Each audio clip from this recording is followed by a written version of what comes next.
गोपाल जी, इन परिणामों को कैसे देखते हैं? देखिए, ये देश की जनता का जो साफ संकेत इस परिणामों से दिख रहा है कि देश में जो भारतीय जनता पार्टी का दावा था, अहंकार था कि 400 पार हम लेकर आएंगे, उस अहंकार को, भाजपा के लोगों के अहंकार को देश की जनता ने नकारा है। 400 पार तो छोड़िए, 300 पार भी नहीं हुआ। इस बार अभी 250 से पार हो, इसके लिए भाजपा जद्दोजहद कर रही है। तो देश की जनता ने दो संदेश दिया है। एक, कि भारतीय जनता पार्टी की जो बेरोजगारी, महंगाई, तानाशाही की जो नीति है, जनता उसे पसंद नहीं करती है। दूसरा संकेत है कि भाजपा के अलावा जितनी पार्टियां हैं वो सब मिल करके इस देश को ऐसी सरकार दें जिसमें लोगों को रोजगार मिल सके, लोगों को महंगाई से मुक्ति मिल सके, इस तानाशाही से छुट्टी मिल सके। मुख्यमंत्री अरविंद केजरीवाल का मैंने इंटरव्यू किया था, उसमें उन्होंने मुझे लिख के दिया था, उस पर हस्ताक्षर भी किए थे और कहे थे बीजेपी 200 के नीचे और इंडिया गठबंधन 300 के पार जाएगा।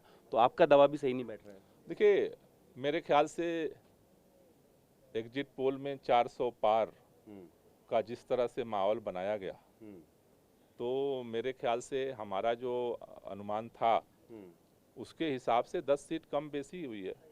भारतीय जनता पार्टी को लोगों ने हरा दिया। भारतीय जनता पार्टी आज इस स्थिति में नहीं है कि वो अपने दम पे सरकार बना ले।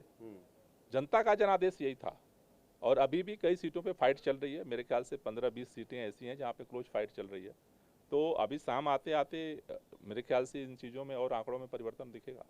आम आदमी पार्टी का आकलन कैसे करेंगे? 22 पे लड़ी, 3 आती दिख रही हैं और ये स्थिति तब है जब खुद मुख्यमंत्री हर सभा में कहते थे कि आपका वोट तय करेगा मैं जेल में जाऊं या ना जाऊं। देखो, आम आदमी पार्टी ने अब तक जितने हमने चुनाव लड़े, सबसे विपरीत परिस्थितियों में, सबसे संकट के समय में हमने ये चुनाव लड़ा। भारतीय जनता पार्टी का तो ऑपरेशन था कि आम आदमी पार्टी को हम खत्म कर देंगे चुनाव से पहले ही, और उसी मकसद से स्वास्थ्य मंत्री सत्येंद्र जैन जी को, उप मुख्यमंत्री मनीष सिसोदिया जी को और फिर हमारे मुख्यमंत्री अरविंद केजरीवाल को भी उन्होंने उठाकर जेल में डाल दिया।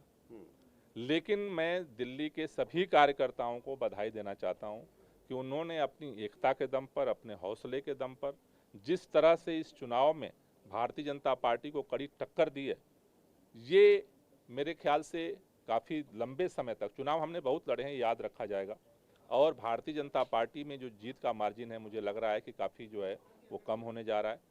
संसद के अंदर हमारी पिछली बार 1 सीट थी, इस बार अभी तक जो संकेत हैं 3 से 4 सांसद हमारे पार्लियामेंट में जा रहे हैं। राज्यसभा में हमारी आवाज़ मजबूत थी, लोकसभा में भी हमारी आवाज़ और मजबूत हो रही है। जो मिशन था हमारा पूरा, अरविंद केजरीवाल जी आए तो उन्होंने प्रचार केवल दिल्ली में नहीं किया, वो देश भर में गए प्रचार करने। मकसद यही था कि तानाशाही को हटाया जाए, क्योंकि तानाशाही अगर नहीं हारती है तो फिर इस देश को बर्बाद होने से कोई बचा नहीं सकता।